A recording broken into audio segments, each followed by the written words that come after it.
Hey everybody, it's Bills by the Numbers, presented by FanDuel. Make every moment more. Coming up, what were the most surprising numbers from Josh Allen's 2021 season? We take a deep dive. Who were the most reliable Bills on third down? And how might Ken Dorsey change Buffalo's offense? Hey, is anyone watching the Pro Bowl?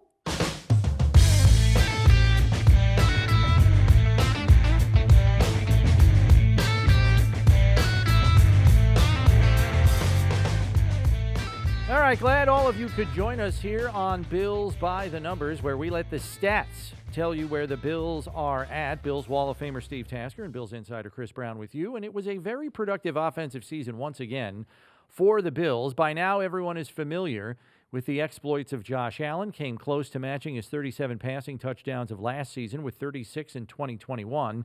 But in digging a bit deeper into the figures, as we often do here, I came across a handful of interesting splits that I want to bounce off you, Steve. See what you think. So we know that Josh Allen completed just over 63% of his passes this season. Yes, it was down from last year's career best, 69.2%, but I want to begin with his completion percentage split between home and away games. The Bills had 9 games at home, 8 away during the regular season. Allen's completion percentage at home, 59.8%. Completion percentage on the road, 67.1%. On the road, it was almost 8% higher. What do you make of that? What does it mean? I think some of it's the weather, the conditions they played in. We were absolutely snake-bitten with the weather games here in Buffalo. Even the opening day Pittsburgh game wasn't perfect. In September 13th, yeah, it was you usually bad. Get a pass in September. Usually they get maybe 2 or 3 weather games a year that are kind of iffy, and they had 9 home games this year. So you'd think maybe 6 of those games are going to be, we can play in that. No. I don't know if there was a really, truly good one. Exactly. There wasn't a real good one. Now, the playoff game against the Patriots, it was cold, but at least it was calm. But it was bitter. Yeah. And that was as good a game as they had all year. And I'm not saying I'm throwing everything on it, but 40-mile-an-hour winds in the Patriot game, a downpour in some of these, like 3 games in a row they had a downpour. It was a horrible weather year for the Bills at home, and I think on the road they actually had better luck with the conditions. And this is a team that's built around throwing the football. I mean, there's no two ways about it. You say what you want about they're playing with the best player in the league. They got to let him do his thing. So, they're kind of married to that philosophy. So they got to take what they get weather-wise. But I think that's one of the reasons. I'm trying to remember some of Josh's worst games at home. The Atlanta game sticks out, obviously, with 3 interceptions. Had his lowest passer rating in a game in his career.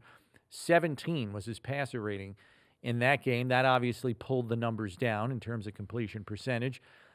Beyond that, the Patriot game here was 40-mile-an-hour winds. Well, but he didn't really throw it a ton in that game to begin with.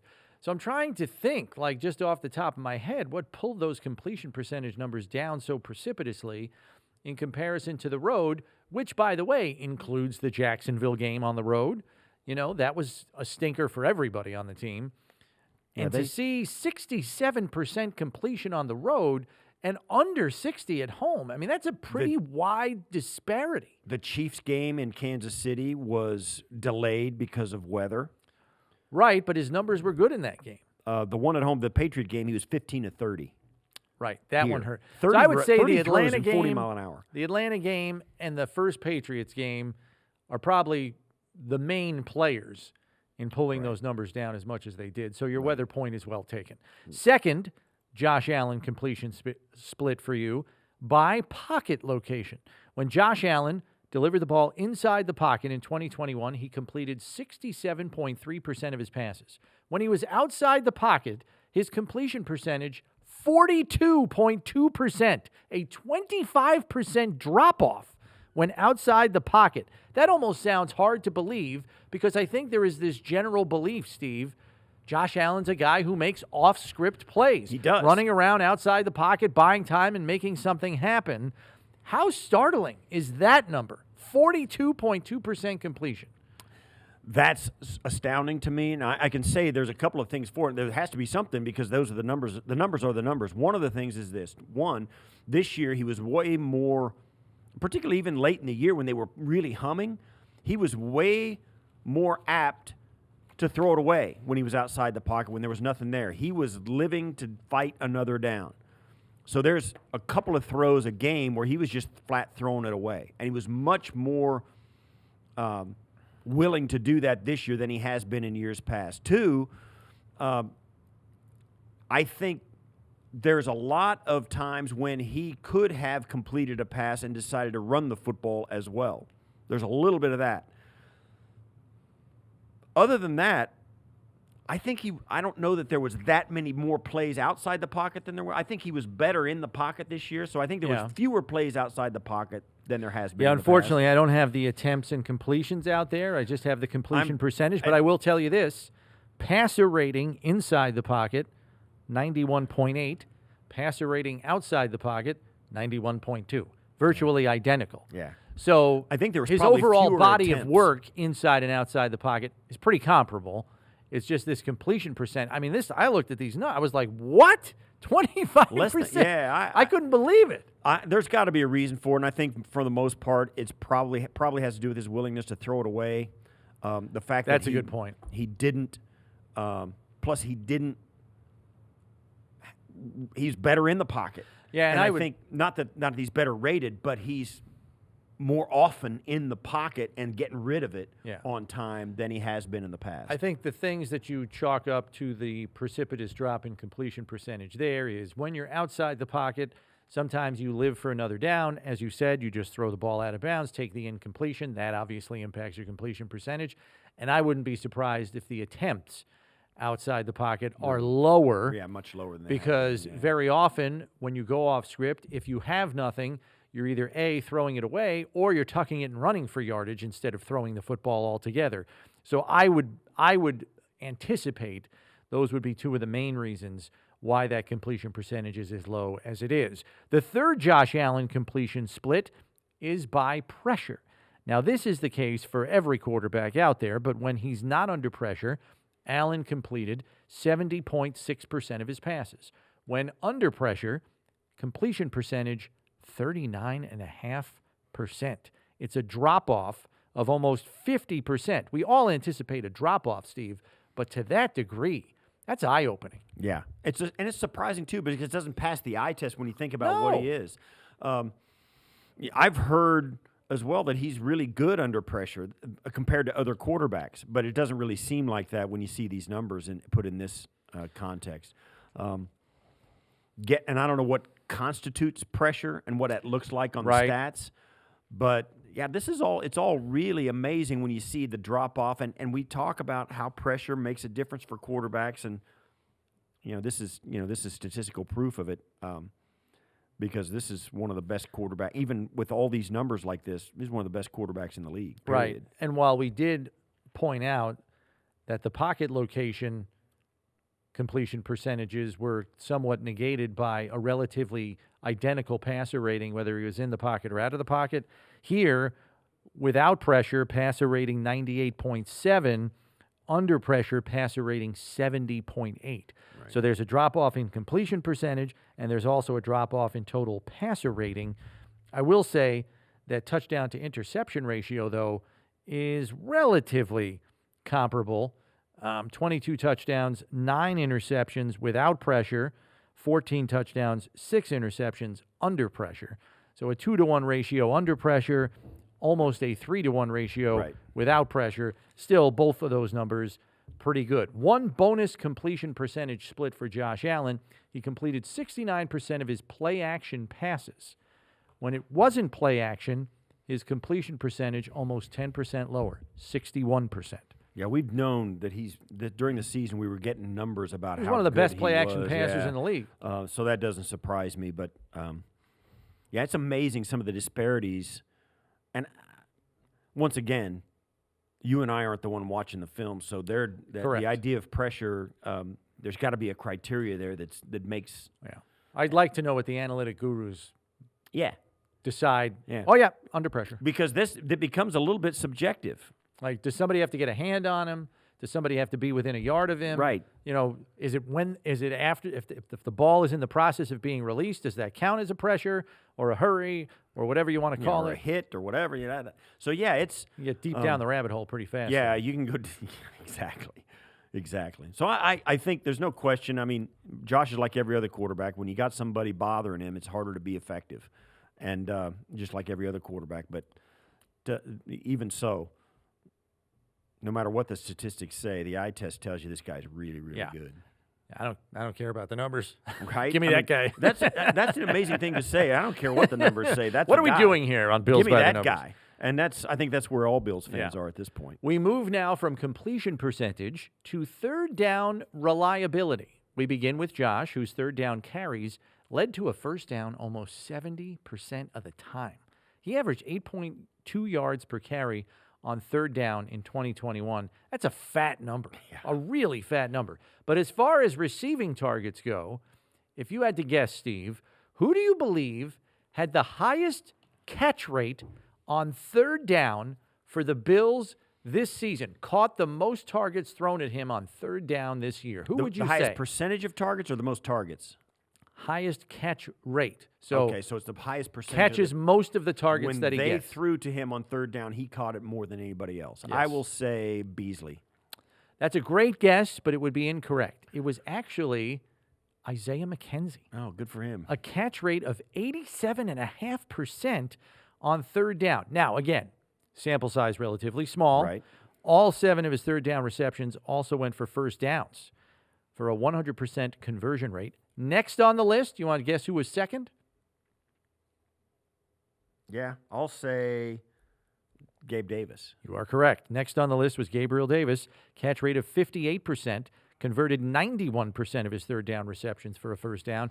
And the next highest catch rate player for the Bills on third down was Dawson Knox, who pulled in just over 55% of his third down targets, converted at a rate of 80%.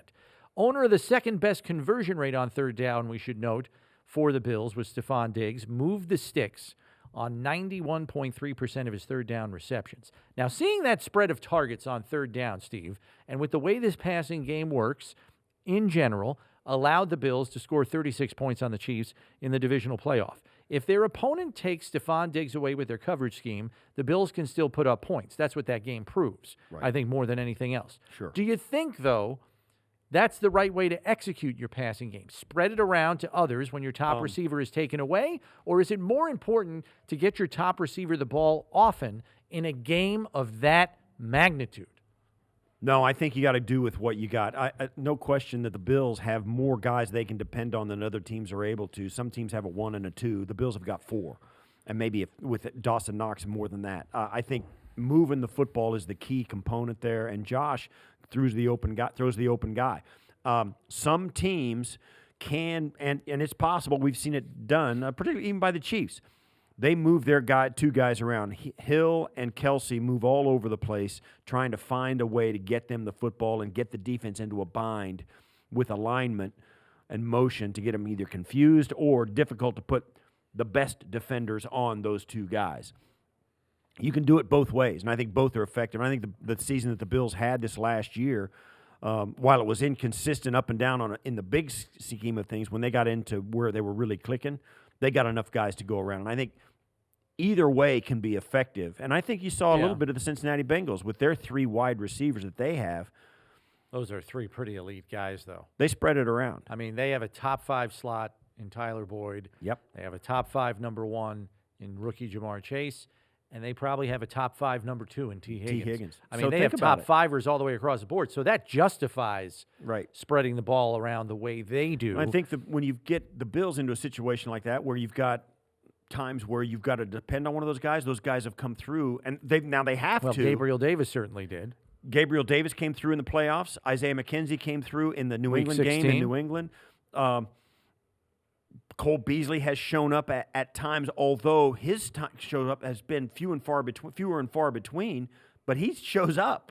Yes. At times when they need him. difficult receptions. And of course, then you've always got Knox and Diggs if they don't cover him. So, yeah, I don't have a problem with the philosophy the Bills used to spread the football around when they wanted to take Diggs away. As long as they did, if they wanted to allocate defensive assets to Steph Diggs, other guys were able to make hay, and I think that's the way it's supposed to work. This reminds me of a conversation I had with Coach McDermott during the season, because Josh had kind of shed some light on this when I asked him the question. This was after he was force-feeding the ball to Stephon Diggs to get him to 100 receptions to trigger a bonus in his contract, doing right by your teammate. And I asked him, it was so easy to get him the ball today.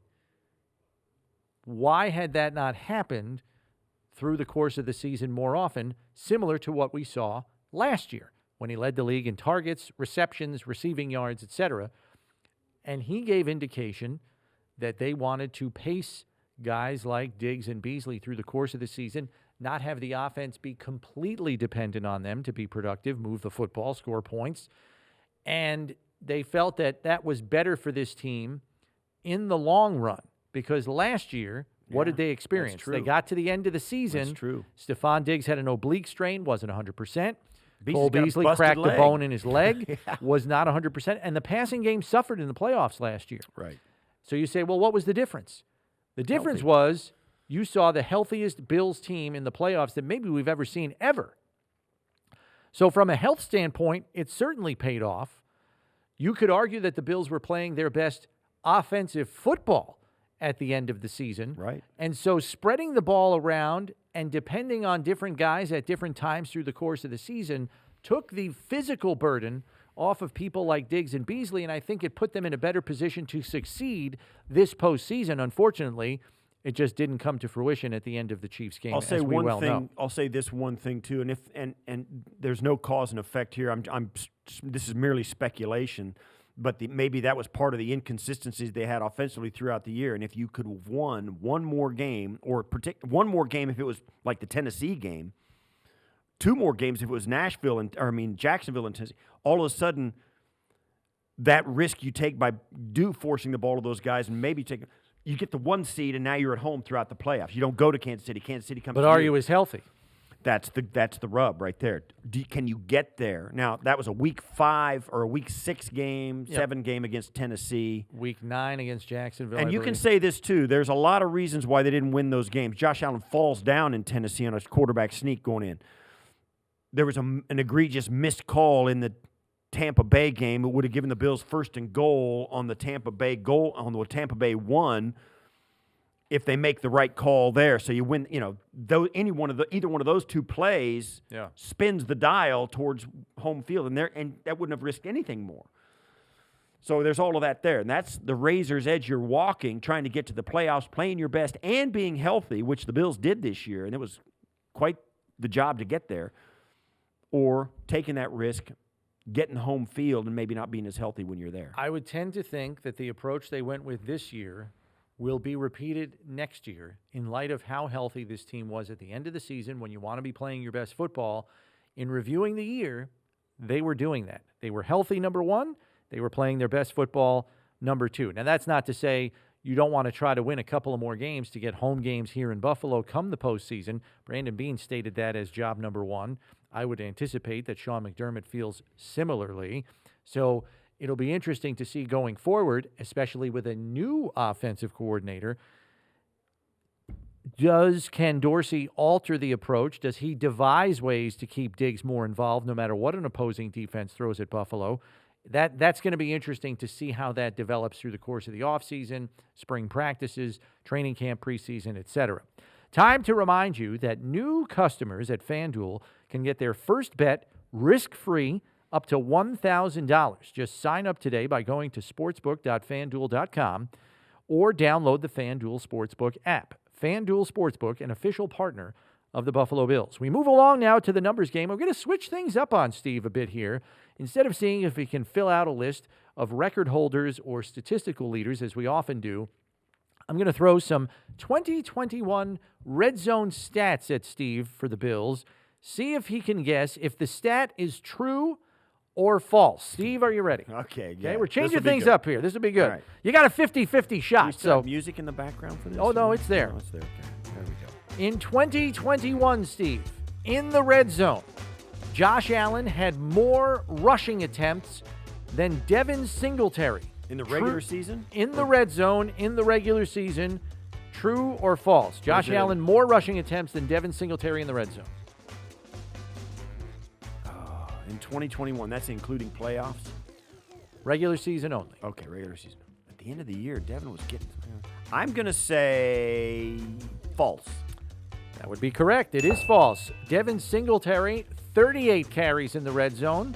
Josh Allen with 30. It was close. Yeah, 38. It was close. Yeah, okay. 38 to 30. And I'll tell you what, I think a lot of them came late in the season. Devin Singletary got a lot of they touchdowns late in the year, and I think that was a result of them getting it together up front. Yeah. Number 2, in 2021, all of Stephon Diggs' receiving touchdowns came in the red zone. True or false? That means inside the 20. Every single one. True or false? He had 10. Let me think. I'm trying to. I'm gonna. I think it's close, but I'm gonna say false.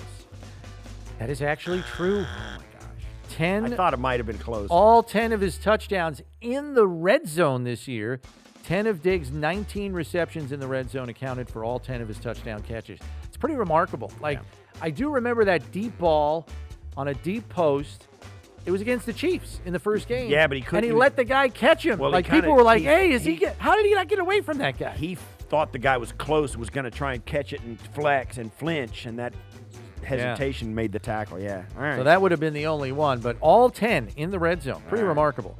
Number 3, in 2021, Josh Allen took more sacks in the red zone than he threw interceptions. True or false? I think that's more true. sacks in the red zone or more interceptions in the red zone? He took more sacks. He took more sacks because he threw like one interception. All right, that would be true, but it was close, Steve. Yeah. Allen was sacked only 3 times in the red zone, and he threw 2 interceptions in the red zone this year. I believe those were the first 2 red zone interceptions of his career. Yeah. And they were all in the same game, too, right? Atlanta or something like that? I believe it was Atlanta, yes. Yeah. Okay, number 4. In 2021, Josh Allen's touchdown to interception ratio in the red zone was 10-1. True or false? I'll say false because I think it's more than I think it's like 11 or 12-1, wasn't it? I would say false. You would be correct. It is false. It was 14-1. Yes, I knew. Allen had 28 red zone touchdown passes against his 2 interceptions. Yeah. 14-1. That's a good ratio. I'll buy that for $1. Talk about ratios. That's the one you want. That's a keeper. And finally, Steve, in 2021, the Bills' offense has had twice as many touchdowns as field goals in the red zone. Yeah, I'll say yes. I'll say true. And you would be correct. The Bills' offense had a lot of short field goals, though, especially at the beginning of the year, if you remember. Yeah. The Bills' offense had 48 touchdowns in the red zone versus 23 field goals. So just over 2-1 there. All right, I figured I'd switch up the numbers game for you. That was fun. Very nice. All right, yeah. nice job there. And we gotta change things up. The season's over. We got to get creative here. Yeah, I like the true game. false makes it easier because coming up with those Yeah, those are tough. So I figure give me you're in the headaches. off season. Let you breathe a little bit. Give you a little Appreciate true the false. thought. Maybe we'll slip in some multiple choice in the next couple of weeks. But good job there in the numbers game. Time to remind you once more, we are brought to you by FanDuel Sportsbook. Download the app today and make every moment more. All right, Steve, as we mentioned, we close with a discussion on new offensive coordinator for the Bills, Ken Dorsey. We don't have any history off of which to work with Dorsey as an offensive coordinator. This is his first time in this role. We know he's very detail-oriented, that he is an interactive coach with his players and seeks feedback. But any thoughts on how Ken Dorsey might change Buffalo's offense for the better? For the better, it's interesting. It's about the conversation we had. You would think, as a former quarterback, those guys are notorious. Josh Allen, all these guys are notorious for having favorites. Guys they really trust, guys they want to try. They want to see this route against this look. And I would think maybe Ken Dorsey would be one of those guys that say, listen, we're going to do this a little old school. We're going to get Steph Diggs at least 10 targets a game. We got to get that guy involved and keep him involved, no matter what the defense thinks of him. we got to do that. And there's some plus and minus to that. If they know you're going to force targets to that guy at any given point, if you've got a guy like a Gabe Davis or an Isaiah McKenzie, they're going to be there because the defense just doesn't look for them enough. So it may make those guys more efficient. Even if their targets go down, their receptions may go up because their efficiency may go up. So I think, it may bode well for Gabe Davis and Isaiah McKenzie and Cole Beasley to be more efficient in their targets if a guy like Ken Dorsey comes in and says, listen, Steph, you're going to get double-digit targets every single game no matter what. If you can have a guy like that, Dawson Knox is the same story. Those guys get more efficient because you got a true number one that gets statistical number one looks and targets. So that may be one way it goes. Plus, he may have some fresh ideas about how to work the run game, particularly given the fact that there's a chance they may have a new offensive line coach and all that going on. All of that may be revamped going forward. I think he'll put his stamp on this offense in some way, shape, or form. It's likely, I believe, to be subtle, not readily apparent, but I think there will be changes. We know that he's going to call it different than Brian Daboll because he's a different person. He's not Brian Daboll. He's Ken Dorsey. So his preferences will vary, whether he intends to make them different from the previous way this offense was called or not. And I think being at the elbow of Brian Daboll for each of the last 3 seasons, he will get and incorporate everything that he believes Brian Daboll did that was good for this offense and then add in his own special seasoning, and go from there. I think the most telling comment on Ken Dorsey in recent weeks came from Josh Allen, who said when Ken Dorsey came on board, he began to view football in a completely different way. And I think that just speaks to the way not only Ken Dorsey views offensive football, but more importantly, communicates offensive football to the people working under him, namely the players, and most importantly, Josh Allen. We may never, and as you say, most importantly, Josh Allen, we may never know the subtleties of the differences of this offense and what it looks like under Ken Dorsey. I think the thing that will be the biggest difference is one that we'll never see is his relationship with Josh, how that comes to fruition. It'll be, it could be just as strong or stronger than it was with Brian Daboll, but it's going to be different. And how that relationship flourishes or withers, who knows, is going to have a lot to do with what this offense looks like, and it'll be interesting to see. Yeah, and I think Dorsey's ready for this.